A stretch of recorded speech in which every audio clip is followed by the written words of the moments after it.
Faisal Naveed fitness trainer हमारे साथ मौजूद हैं। बहुत शुक्रिया Faisal, welcome to news morning. Faisal, आजकल बड़े तो दरकिनार हम देखते हैं कि छोटे बच्चे यंगस्टर जो हैं वो भी ओबेसिटी मोटापे का शिकार नज़र आते हैं। हमारे जो व्यूवर्स देख रहे हैं या वो जो लोग, मेरा ख्याल है कोई ऐसा नहीं होगा जो मोटापा चाहता हो, या वो जो लोग जो मोटापे से छुटकारा पाना चाहते हैं, उनके लिए क्या टिप्स हैं? क्या वो करें कि घर बैठे बैठे या कोई ऐसी एक्सरसाइज गाइड करें कि मोटापे से कम जान छूटे? और आई थिंक फैसल खुद भी जो हैं वो अभी रनिंग ट्रैक पे नजर आ रहे हैं, खुद भी फिटनेस के लिए वो आई थिंक कहीं बाहर आउटडोर रनिंग कर रहे हैं। जी जी, thank you Wajahat and visa for inviting me first of all. तो देखें, जितनी जल्दी हम लोग ये समझ जाएं कि ये हेल्थी एक्टिविटी फिटनेस कितनी इम्पोर्टेंट है हमारी लाइफ के लिए, उतना ही हमारे लिए बेहतर है। जितना जल्दी हम लाइफस्टाइल को चेंज कर ले, अपना जो लेजी लाइफस्टाइल है, हमें तो दिन में कुछ 30 से 40 मिनट अपने लिए चाहिए, वो 1 से 2% अप्रोक्सीमेटली बनता होगा 24 घंटों का। तो अगर हम इतना टाइम अपने लिए नहीं निकाल सकेंगे तो फिर हमारी लाइफ जैसे जैसे हम 30 प्लस होते जाएंगे मुश्किल होती जाएगी, हम कुछ ना कुछ फेस करेंगे चीज़ों को। तो हमें इतना टाइम एटलीस्ट अपने लिए निकालना चाहिए। अभी जो जिस तरह से चीज़ें फिटनेस के हवाले से चल रही है, अवेयरनेस है हमारे इधर लोगों में, लेकिन एग्जीक्यूशन नहीं है। मतलब काफ़ी सारे लोगों को अवेयरनेस है कि फिट रहना चाहिए, एक्सरसाइज करनी चाहिए। अब जैसे आपने बात की छोटी उम्र, फैसल हमारे साथ मौजूद हैं जो कि हमें फिटनेस के हवाले से अपडेट कर रहे हैं। वैसे ये बात ठीक है, लेकिन हम लोग जी फैसल, हम लोग कुछ स्टार्ट हेल्प ही नहीं कर रहे कि कुछ 10-15 मिनट रिसर्च करवाएं ताकि उनकी हैबिट बन जाए शुरू से। ये चीजें जब तक हम शुरू से इनटेक करना नहीं शुरू करेंगे, हमें आगे भी चल के दिक्कत होगी। आप ये जो आपने बात की है कि बच्चों के लिए चाहिए, तो ठीक उनके लिए यही है।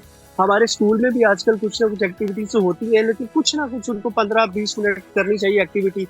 और हमें एक जो प्रॉब्लम आती है वो आती क्या है कि हम जब जिम में जाते हैं, जब किसी ऐसी जगह पे वर्कआउट करने जाते हैं, तो हम शुरू करते हैं इनिशियली, हम पहले दिन ही सब कुछ छोड़ देते हैं।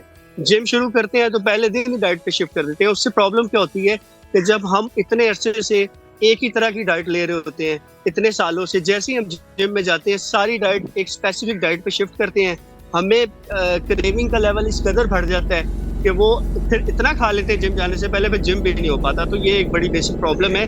तो हमें जो डाइट शिफ्ट करनी चाहिए जिम जाने के बाद भी बहुत, वो भी स्टेप बाय स्टेप करनी चाहिए, ना कि एक ही दिन में सब ये चेंज कर। अच्छा, वैसे ये दूसरी बात जो प्रॉब्लम को सही हाईलाइट किया है, हमें लगता है डे 1 से हमने 1 घंटे का वर्कआउट कर लिया है। हमारे बॉडी के अंदर जो 10 साल की फैट जमा है ना, वो 1 घंटे के वर्कआउट से खत्म हो गई है। 1 हफ्ते के बाद हम इतने डेस्परेट हो जाते हैं कि हम कहते हैं कि हमें तो फर्क ही नहीं पड़ा, हमने सब कुछ छोड़ के देखा। अच्छा, फिर हम वेट चेक करते हैं, वेट वही रहता है, तो फिर हम डिसअपॉइंट होते हैं, मायूस होते हैं और दोबारा से फिर अपनी उसी रूटीन पे आ जाते हैं कि फर्क तो पड़ा नहीं है, तो क्या है?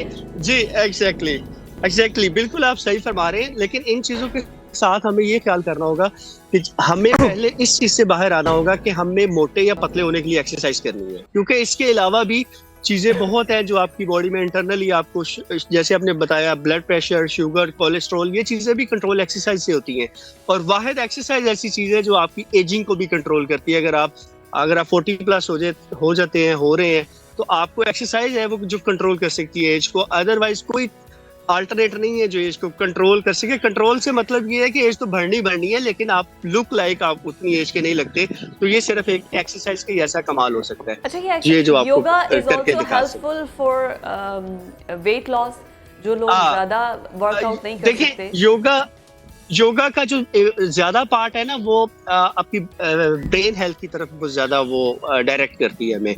जो वेट लॉस की एक्सरसाइजेज है, जिसमें मैं बताऊं आपको, आप जिम जाएं, स्ट्रेंथ ट्रेनिंग करें, आपके मसल थोड़े बिल्ड हो, कार्डियो एक्सरसाइजेज करें। वॉक जो है, वॉक तो एक सब एक्सरसाइजेज में इसमें बताऊं, अगर आप 3-4 किलोमीटर वॉक करते हैं ना, तो आप समझ लें कि आप सबसे मिनिमम लेवल पे हैं, लेवल 1 पे आप समझ ले आप हैं। इसके साथ आप जॉगिंग ऐड करते हैं, जिम जाते हैं, स्विमिंग करते हैं, कोई फिजिकल एक्टिविटी करते हैं, तो that will be more beneficial और मोर प्रोडक्टिव फॉर योरसेल्फ। अच्छा, तो ये बताइएगा कि अगर सोचते हैं एक्सरसाइज या जिम करना शुरू होते हैं तो सबकी ये डिज़ायर होती है कि ओवर द नाइट जो है हमारा वेट जो है लॉस हो, हमारा वज़न कम हो। कितना टाइम लगता है? खाली जिम भी तो काफ़ी नहीं है ना, अगर आपकी डाइट वही रहती है, वही जंक फूड है, वही ऑयली आइटम्स हैं, तो फिर सारी चीज़ों को पैरेलल लेके चलना होगा ना, खाली जिम तो सोल्यूशन नहीं है। जी वजाहत एग्जैक्टली ये बिल्कुल लाइफस्टाइल है। जैसे आपने भी कह रहे हैं कि अगर आप 1 घंटा जाके ये समझ लें कि मैं सारा कुछ अचीव कर लूंगा और 1 घंटे में बाकी सारा दिन मैं जो मर्जी करता रहूँ, जो मर्जी खाता रहूँ, तो ऐसा बिल्कुल नहीं होता जब तक आपकी इनटेक कंट्रोल नहीं होती। और ये सारा जो प्लान है ये कैलोरीज इनटेक के ऊपर होता है।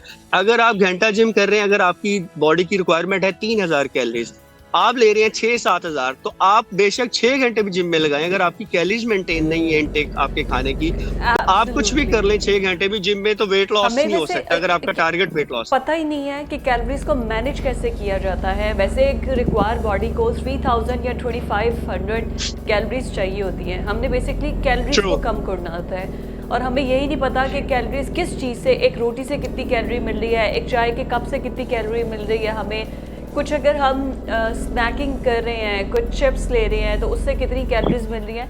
कोई ऐसा तरीकाकार आप आसानी के लिए बता दें कि हम अपनी कैलोरीज को काउंट कर सकें, ताकि पता चले कि भाई अब 2000 कैलोरीज पर डे हमारी हो गई हैं, दैट्स मोर देन इनफ, इससे ज़्यादा हमें कैलोरीज नहीं लेनी। आपको वेट मशीन उसके साथ रखनी होगी वैसे। हाँ, कैलकुलेशन नहीं, आप आजकल इतनी एप्लीकेशन है कि इतनी आसानी हो गई है कि आप रोटी में मिसाल के तौर पे 200-300 कैलोरीज होती हैं, तो 1 रोटी खानी चाहिए दिन में, फिर आपको दोपहर में क्या लंच लेना है, फिर शाम में। अच्छा, टाइमिंग बड़ी मैटर करती है ये सब खानों के अलावा।